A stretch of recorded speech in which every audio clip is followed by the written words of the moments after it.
Então, nós temos aqui esses dois elementos aqui que compõem o pensamento a partir da questão da estrutura social, que define aí a posição, a ação social dos indivíduos, né, como pré-definida por essa estrutura que organiza tanto regras e normas que devem ser seguidas e que são definidas dentro das instituições sociais e que são também incutidas nos indivíduos, reafirmadas, sancionadas, são incentivadas por determinadas instituições sociais e também nós temos relações sociais que definem posições sociais e as relações que cada um dos indivíduos ocupam. Essa ideia de estrutura, nós temos algumas perspectivas teóricas que enfatizam essa questão da estrutura social, né?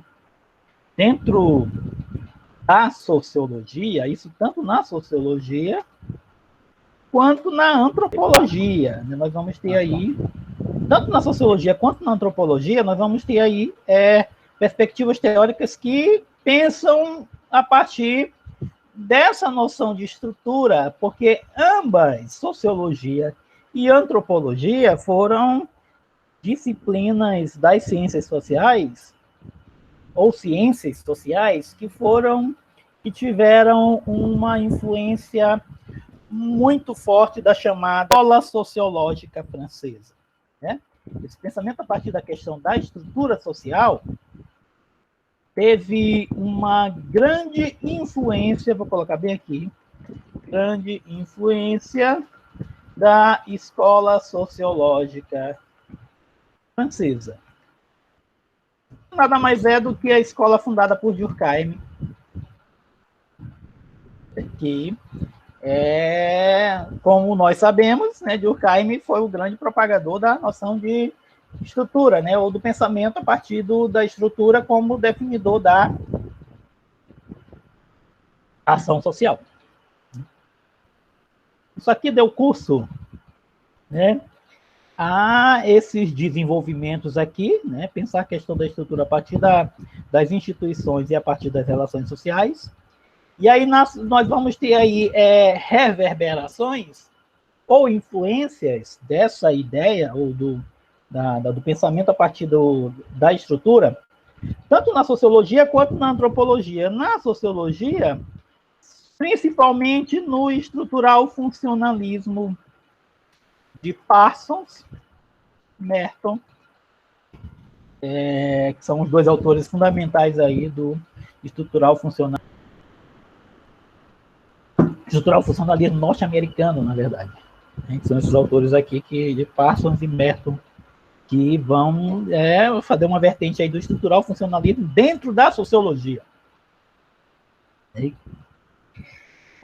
Na antropologia, esse pensamento que prevê a questão da estrutura vai também fundamentar o nascimento de um estrutural funcionalismo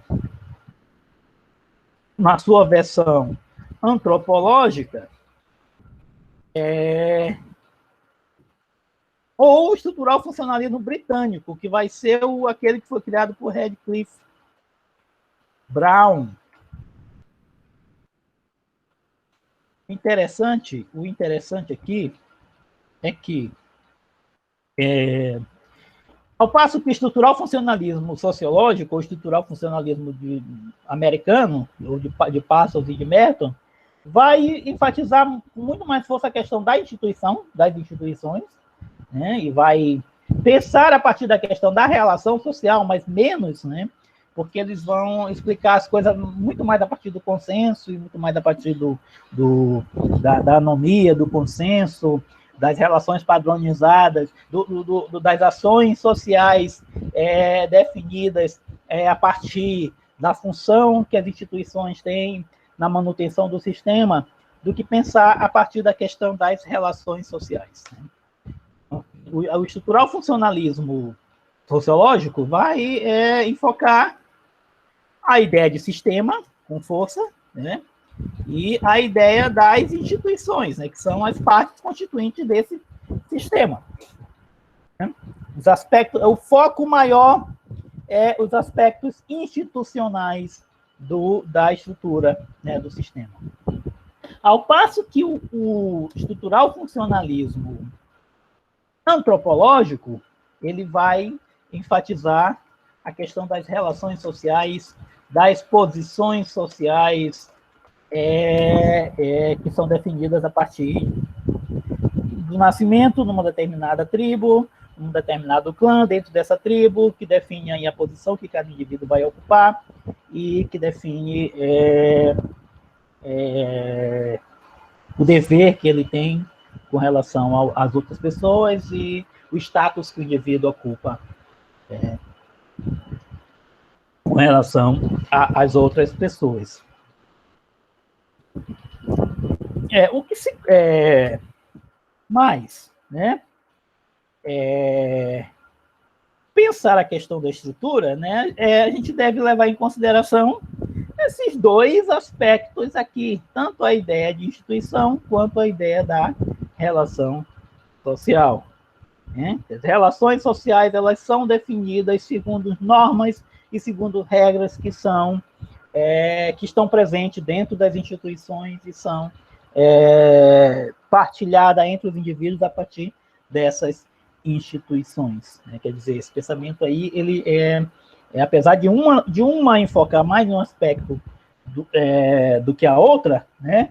Mas quando a gente for pensar a estrutura, a gente deve juntar essas diferentes perspectivas, né, numa coisa só e pensar a estrutura a partir dessa concatenação, dessa influência recíproca das instituições sobre as relações sociais. Né? As relações sociais mantendo as instituições que criam as normas e as regras que orientam as diferentes relações sociais.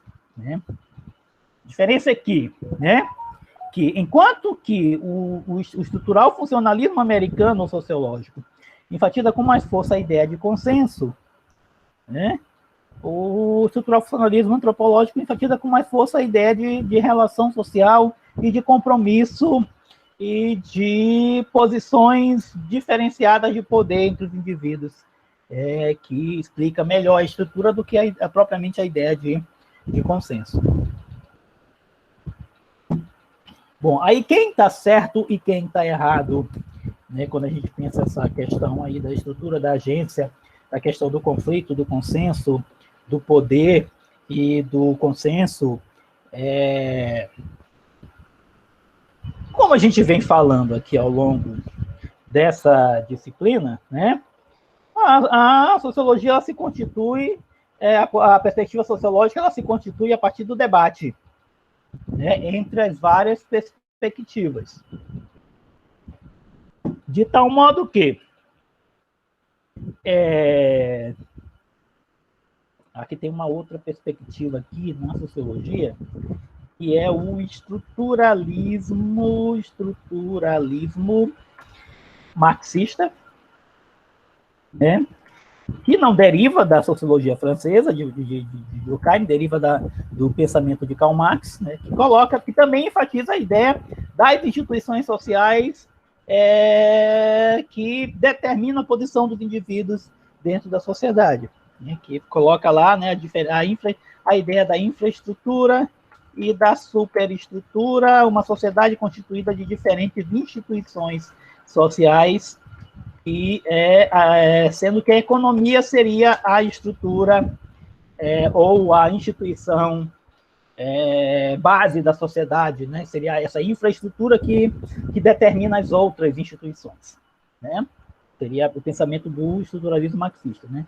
Enfoca muito mais também a questão da instituição do que... Enfoca também a questão das relações e do poder, mas essas relações e esse poder explicado pelas instituições sociais que definem o lugar e a posição de cada indivíduo dentro da sociedade.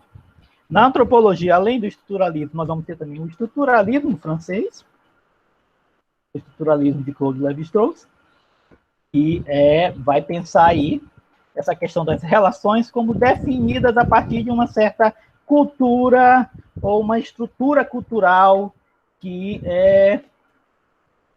abrange a todas as sociedades e que determina aí as diferentes relações e os diferentes costumes da sociedade, das diferentes sociedades. E tudo sendo explicado por essa cultura que define aí os costumes, e esses costumes também sendo definidor das relações entre os indivíduos, né?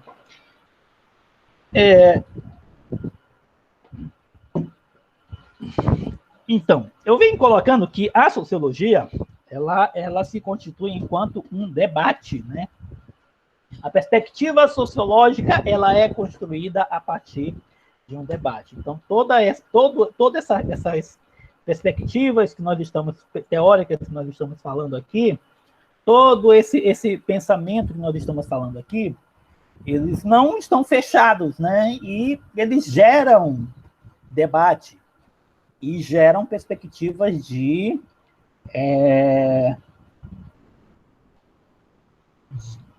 pensar essas questões e construir outras ideias a partir disso. Nós vamos ter autores que virão depois e irão pensar em termos diferenciados sobre essas questões e vão tentar juntar essas diferentes perspectivas dentro de uma coisa só, né? E que vão enfatizar, sobretudo, o aspecto da incorporação das instituições pelos indivíduos, e a partir desse processo, a partir dessa incorporação da estrutura, né, pelos indivíduos,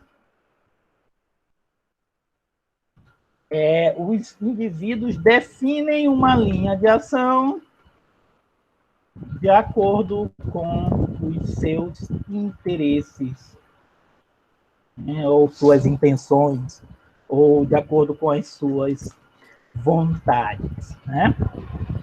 Pierre Bourdieu vai elaborar a noção de hábitos, dizendo que é uma disposição incorporada que faz com que o indivíduo possa, a partir de determinada posição social que lhe é dada a partir do nascimento, o indivíduo vai incorporar uma determinada disposição para agir dentro da sociedade, que vai lhe permitir um determinado poder de ação dentro da sociedade. Nas diferentes relações, esse indivíduo vai tirar determinadas vantagens pelo fato de ele ter incorporado esse hábitos que existe, que a sociedade, né, produz, né? O indivíduo, a sociedade, ela produz nos indivíduos diferentes hábitos que são incorporados por esses indivíduos, e ao longo da vida o indivíduo vai tirando vantagem dessa posição e vai definindo seus interesses a partir dessa posição que esse indivíduo ocupa na sociedade. Sendo o papel das instituições justamente produzir e reforçar esses hábitos ao longo da vida, consagrar esses diferentes hábitos ao longo da vida, dividindo a sociedade entre dominantes e dominados, sendo que os indivíduos que com hábitos privilegiados seriam o dominante, e o indivíduo com hábitos desprivilegiados seriam os dominados da sociedade, né? Ele recupera, né? A partir dessa noção de hábitos, Bourdieu recupera a noção de relação, né? Porque ele define a estrutura como um espaço de relações entre diferentes indivíduos com hábitos diferenciados, né? Ele recupera a noção de relação E também recupera a noção de instituição, porque ele fala que é justamente as diferentes instituições da sociedade que produzem os hábitos, reproduzem esses hábitos, consagram esses hábitos ao longo da vida do indivíduo. Também a ideia de conflito está presente aí, porque ele está falando aí que os indivíduos eles vão adquirindo um determinado poder ao longo da sua vida, em razão de ter adquirido esses hábitos. E também a ideia de consenso também está embutida aí, porque ele está colocando aí que esses hábitos eles são reconhecidos pelos indivíduos, né? Sendo que o indivíduo ele não precisa nem usar da força para poder fazer as coisas, porque as pessoas reconhecem nos indivíduos essa capacidade que os indivíduos têm de agir ou de impor sua vontade dentro de determinada relação social. Então, essas perspectivas aqui, de Anthony Giddens e de Pierre Bourdieu, elas se inserem nesse debate, tentando recuperar esses vários elementos que aparecem aqui de forma dispersa e que aparecem aqui muitas das vezes como contrapostos nesse debate aqui anterior sobre essa questão da estrutura e da agência e sobre o que constitui a estrutura e como é que a gente pode explicar a agência, né? Que aí é um debate intenso que a gente está colocando aí, que são posições dentro de posições, cada uma delas explicando de forma, tentando explicar nessa questão dessa ação social, né? O Dier vai por essa questão aí do hábitos. Anthony Giddens, por sua vez, ele pensa a questão da estrutura como uma espécie de como é que eu poderia chamar? É uma espécie de programa ou de habilidades que o indivíduo vai adquirindo ao longo da vida, e essas habilidades que os indivíduos adquirem permitem aos indivíduos poder agir dentro da sociedade e definir seus interesses e traçar um determinado plano de ação dentro da sociedade. Então, aqui, para Anthony Giddens, ele coloca aí a ideia da reflexividade dos indivíduos que, ao entrar em contato com uma determinada sociedade ou uma determinada estrutura social, os indivíduos eles têm essa necessidade dessa reflexividade para poder pensar a forma como eles podem agir dentro dessa sociedade no qual eles estão inseridos, né? E o que eles podem fazer para poder cumprir com suas vontades e cumprir com as suas obrigações dentro dessa sociedade. Também recuperando aí essa ideia de uma estrutura, porque essa estrutura que vai definir as habilidades que o indivíduo vai ter, né, que vai oferecer ao indivíduo essa capacidade de compreensão de qual é a ação que ele deve executar dentro da sociedade, né? E também tem colocado aí também a ideia da agência, né? Porque no momento que o indivíduo ele lança a mão da reflexividade, ele está agindo de acordo com um pensamento consciente e pré-definido para poder obter um determinado objetivo que ele quer dentro da sociedade, né? Mas tudo isso com uma certa permissão da estrutura, né? Que é quem define a posição de cada um e que define a capacidade de ação de cada indivíduo. Mas não exclui a intenção, né, do agente, né, que utiliza essa posição que ele ocupa, essa permissão da estrutura para poder agir dentro da sociedade.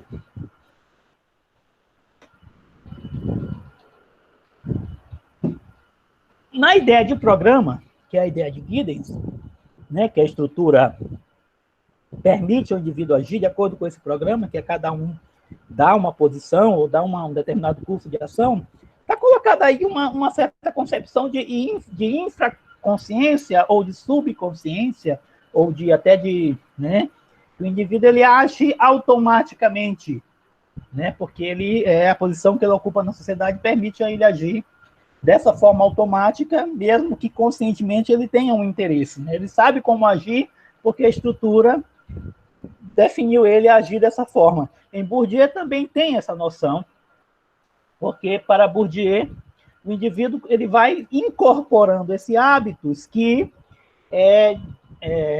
semiconscientemente ou de forma infraconsciente ou subconsciente, o indivíduo reconhece os outros indivíduos com os quais ele faz parte e esses outros indivíduos também reconhecem o direito ou reconhece aquela posição e sabem, consagram aquela posição ou se submetem a ela em razão da posição que esse indivíduo ocupa dentro da sociedade. Então, aí, para esses autores, o que existe é uma espécie de influência recíproca dessas várias questões que esses outros autores estavam tentando resolver de forma separada e de forma dispersa. Eu vou deixar um texto para a próxima aula, que ele vai debater especificamente essa questão desses pares conceituais, né? Vários pares conceituais que vão sendo criados a partir desse debate, né? E como é que a sociologia ela passa a se comportar atualmente, né? Pensando essa questão desses pares conceituais, né? Quem ainda não colocou o nome na presença, por favor, coloque. E aí o texto eu vou deixar para terça-feira, porque na sexta-feira vai ser feriado. Né? Nós não vamos ter aula na sexta-feira, porque vai ser feriado. E eu vou deixar o texto para terça-feira da próxima semana. Creio que vai ser feriado, né? Mas estão dizendo que vai ser, né? Enfim. Alguém quer colocar alguma questão? Tem alguma dúvida? Alguma questão a colocar? No caso, só reforçando, professor, você vai mudar o texto, né? Para a gente discutir ele na terça-feira, né? Isso. Tá bom, tá bom. E eu só queria fazer uma observação fora a aula, professor. Na verdade, é até um elogio, ele agradeço. Vou até abrir a câmera. Eu lhe agradeço por esse meio tempo que o senhor dá entre a aula, para a gente respirar um pouco, porque eu acredito que isso até ajuda a gente a raciocinar um pouquinho mais. Eu vou ser muito sincero com o senhor. Eu tenho um problema de fibromialgia, né? E eu tava me sentindo extremamente cansado. E aí eu fui tomar um cafezinho junto com uns biscoitinhos, uns cookies. Então até me ajudou mesmo a raciocinar o que o senhor estava falando, deu uma ajuda para anotar aqui algumas coisas. Então eu quero lhe agradecer, porque nós, em relação a todos os professores, só o senhor faz isso. Eu vou até deixar como sugestão para os outros professores, caso seja possível. Então quero lhe agradecer, tá bom? Ok. Nada.